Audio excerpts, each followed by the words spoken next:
Good afternoon, all.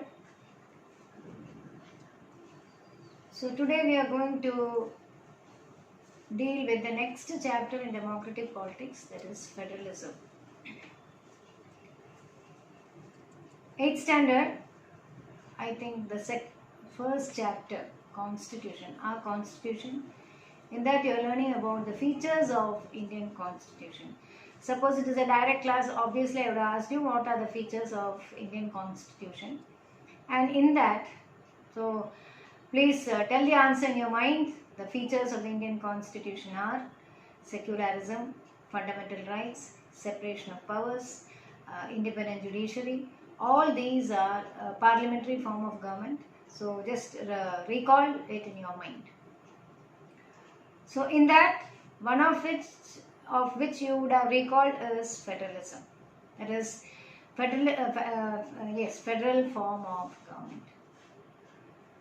So it says that we have 3 levels of government. A country which has more than one level of government is called a federal country or a government.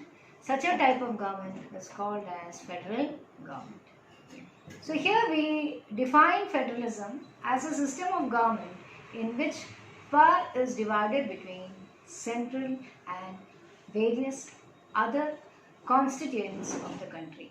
Here when I say constituent units, it means the state government and the local government. So coming on to the features of federalism, I told you there are more than 2 levels of government.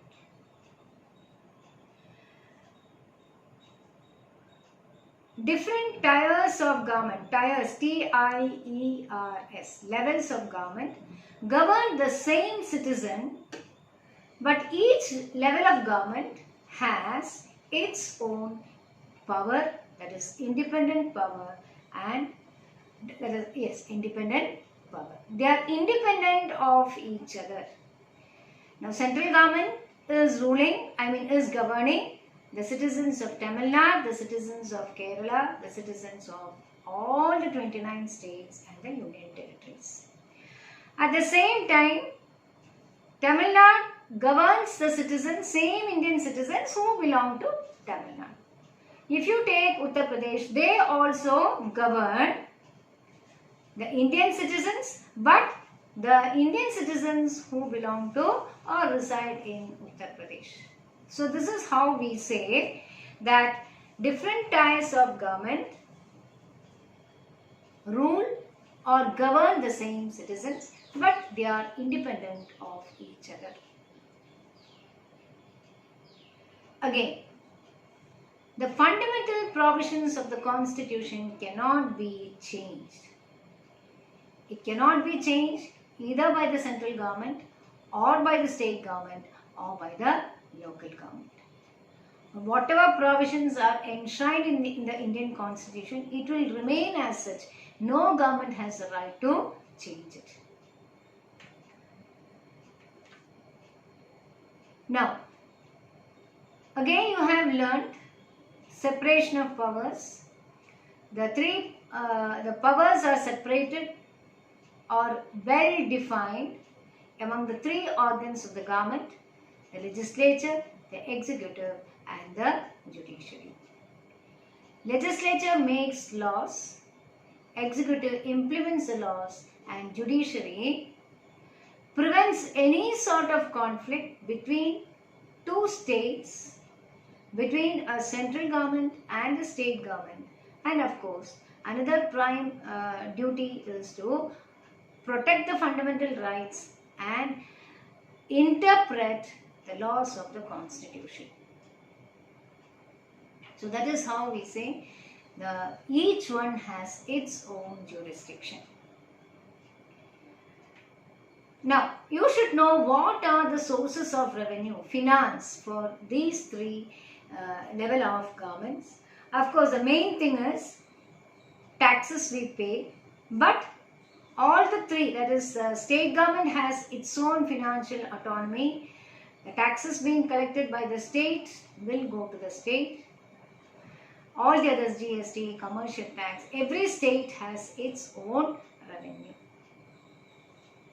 So these are some of the features of the federal government. First one, 2 or more levels of government. Second one, each level governs its own citizens. They are independent of each other. Next, it is a judiciary that settles a conflict between the levels of the government. And the last one, sources of revenue for each government is specified and there is financial autonomy. Now let us see what are the different types of federation. You have two types of federation, the coming together federation and the holding together federation. What is this coming together? What is holding together?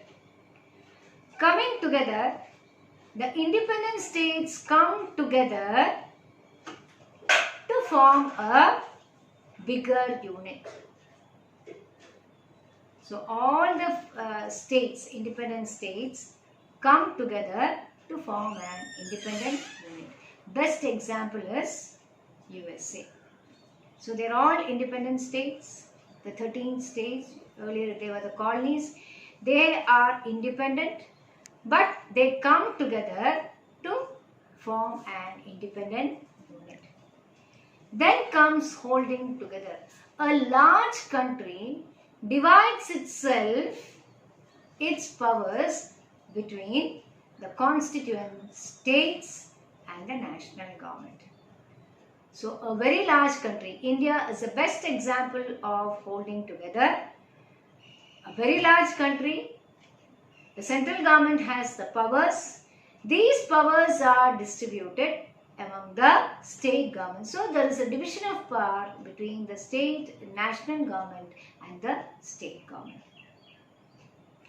Later on, so what makes India? So these are the two types of federation. Now, coming on to federalism in India, what makes India a federal nation? The first one, after the what you call as the division of powers between the national government and the state government, later on it was the third tier of government was introduced, that was the local government in the form of panchayat and municipalities. You should remember one thing, this local government did exist in India during the ancient period. During the rule of Chandragupta Maurya, this was introduced, and there you learn that the whole empire was divided into various kingdoms. They use the kingdom, the word king, provinces, kingdoms. Each kingdom was further divided into districts, and then you have the local government, that is a panchayat. Later on, with the coming of the British, the entire local self-government was destroyed, and later, somewhere in the 1990s or something, the local self-government was later, much later, I am not sure of the date, later the third tier of government was introduced. Third one, the central government divides its powers between the union government. Here union government is central government, union government and the state government. Under three categories, they use the word three lists. All those subjects, when I say subjects, departments of national importance belong to the union list. There are three types of lists, among which the power between the central government and the state government is divided. So the first one is a union list, where those departments which are of national importance. Here they are using the word subject. It is not the subject about maths, physics, chemistry. No, here it means a department. 2. All those subjects which are of importance to the state, it comes under the state list. Then there is another what you call as concurrent list, where both of them will have equal powers. Now, which are the subjects of national importance? Defense, foreign affairs, then you have communication system, the railways, all these come under, there are so many, I'm just under the union list. So, in short, you can say all those departments which are under the central government, Ministry of HRD, all these come under central government. Then you have the state list which are of importance to the state. Example, health, sanitation, agriculture, irrigation, public works, then marriage, divorce, all these come under state list. Then what is concurrent list? When both of them have common interest. It is of common interest to the state as well as to the center. So such subjects are called the concurrent list. For example, you have education. Education is common to both the center and the state. Health, irrigation. Here mainly you are stressing on education. Now we say CBSE, Central Board of Secondary Education. So here central board where the central government will have its decision, but at the same time all the CBSE schools working in a particular state, they will also have to follow certain rules which are pertaining to that particular state. Not everything, probably the holidays, certain things they have to oblige or they have to follow. Now, when there is a difference of opinion over this subject between the central government and the state government, the decision of the central government will always prevail. The meaning of will always prevail is the decision of the central government is final. Then you have certain subjects like the residuary subjects which came very recently, like the information technology. So in a nutshell, if you are talking, then the other features, all the states, there are some union territories also. Parliament in India cannot take its own decision. Power sharing cannot be decided by or changed by the Parliament.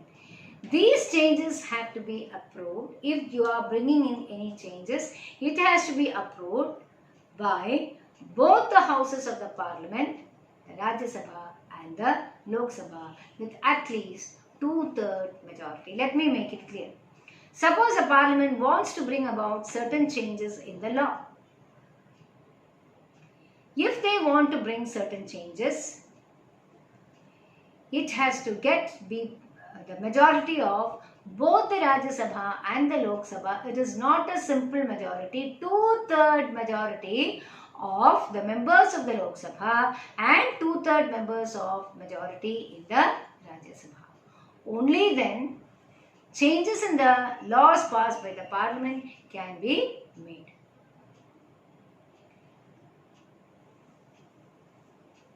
Then, whether the procedures as enshrined by the Indian Constitution. I told you in the beginning itself, fundamental principles cannot be changed. So, it is a duty of the judiciary to see that the constitutional laws are not changed. It will be always the base for the Indian administration.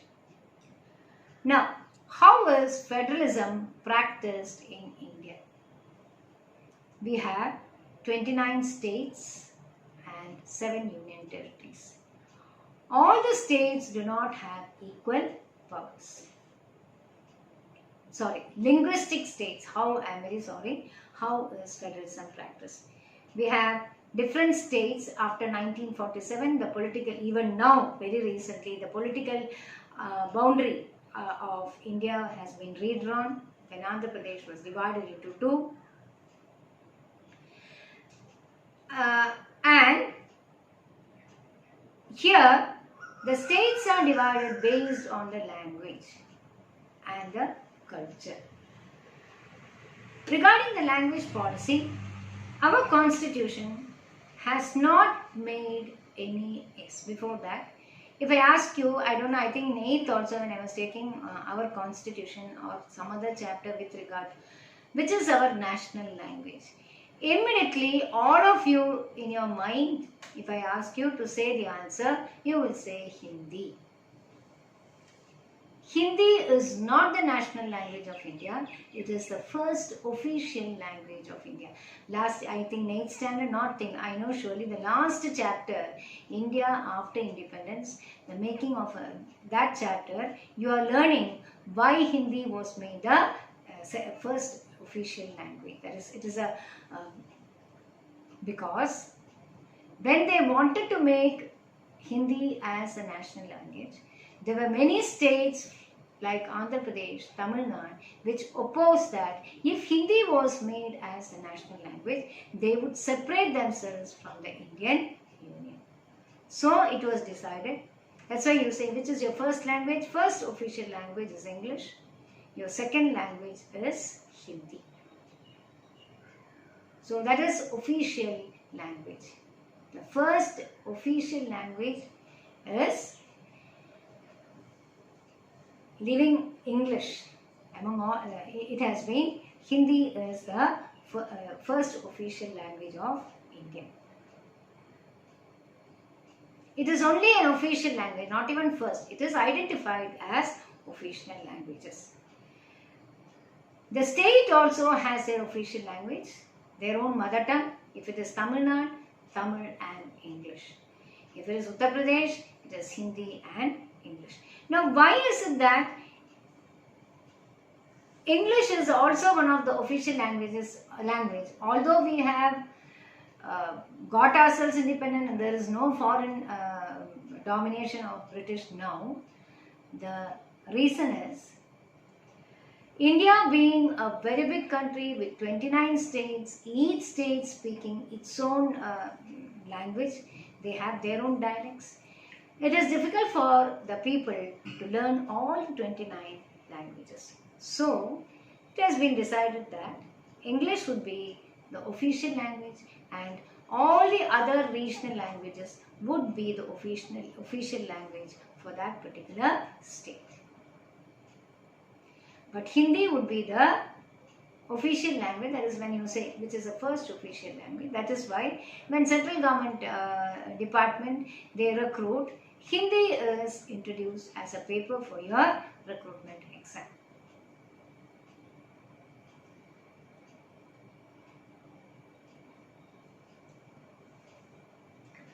Now, how about the center and state relations? Of course,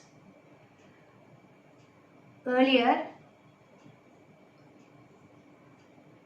many regional, after 1990, till 1990, there was a domination of the center over the state government. But later on, what happened? Because most of the time, the central government, the ruling party, would coax the other parties. And so, this when they get the majority, the state parties become insignificant. After 1947, there was a provision introduced that if the central government fails to get majority, it can seek the support of one or more parties, and such a party form is called as a coalition government. And before 1992, the local bodies were directly under the control of the state. But regular elections were not held and they did not have any power or sources of income, a regular income. It was only after 1992, as I told you, the constitution was amended and it was decided to introduce 3 tiers of government in India, that is the union government, the state government and the local government. So after certain amendments were made, it was decided that regular panchayat elections would be held once in 5 years. And it was also mandatory to hold elections. Seats are reserved for the scheduled caste, that is for the reservation category, for the Dalits and for the backward classes. Seats are, 1/3 of the seats are reserved for women in panchayat elections. And an independent institution, there are separate seats, percentage of seats are reserved in parliamentary election, Lok Sabha election and assembly elections for the OBC also. Now, some of its powers, the state government is required to share some of its revenue with the local self-government. See, when I say rural local government, it is a Panchayati Raj. So what is the source of income for the panchayats? It is nothing but the revenue collected by the panchayats from the people. Now, what is this panchayat? After the elections, 5 members are elected. Of the elected members of the, that is Gram Sabha, 5 members are elected members of the panchayat. And out of these 5, the person who gets a majority is made the president of that is village panchayat president. And 3 or 4 village panchayats together form one block, and several blocks, more than 5 or 6 blocks, form one Zilla Parishad. So, Gram Panchayat will take the decision for that particular village. Exclusively the Gram Panchayat has its power.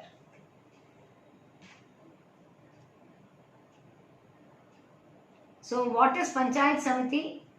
Some of the Gram Panchayats, one Gram Panchayat of one village. So 3 or 4 together form the Zilla block. 4 or 5 blocks together form the Zilla Parishad or the municipality. So actually speaking, the chapter is very simple, and in urban areas, in towns you call it as municipalities, and in cities you call it as corporation. Chapter is very simple. I have covered all the points. Now I think yesterday I was telling you on Friday about downloading the app called mycbseguide.com. I think you can remove that, cancel it, and download www.studyrankers.com. It's a beautiful, because I am using that for so many other purposes. So it is a very beautiful app. All the topics are dealt precise. There is point wise, without much what you call as deviation, and then you can get the question answers 1 mark or 3 marks or 5 marks from each lesson. So if you download the app, you can know what you have to do with these lessons. Now 5, I think this is this is 6th lesson, if I am right in my memory. You can see, children, I decided not to take Google Class only for the reason that one thing, it is not very successful, and maybe when the server is down, the teacher gets stuck up, the students are not disciplined, like they are also restless. You have your own limitations, students as well as teachers, attending the online classes, or we ourselves taking the video recorded classes or Google classes. We have our own limitations.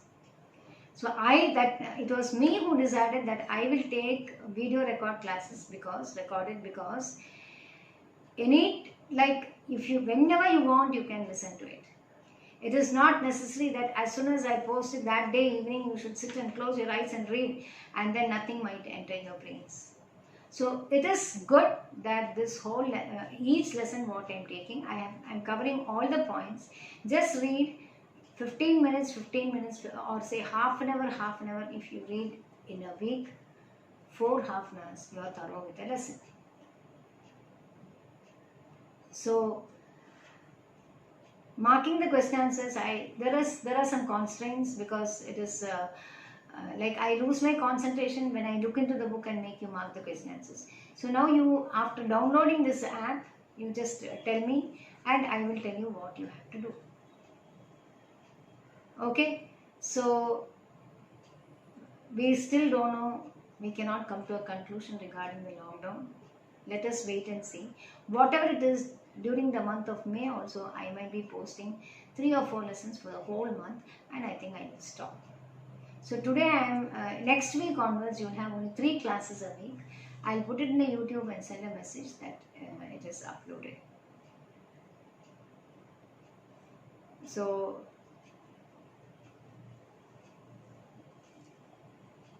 this much only I have to say regarding the lesson.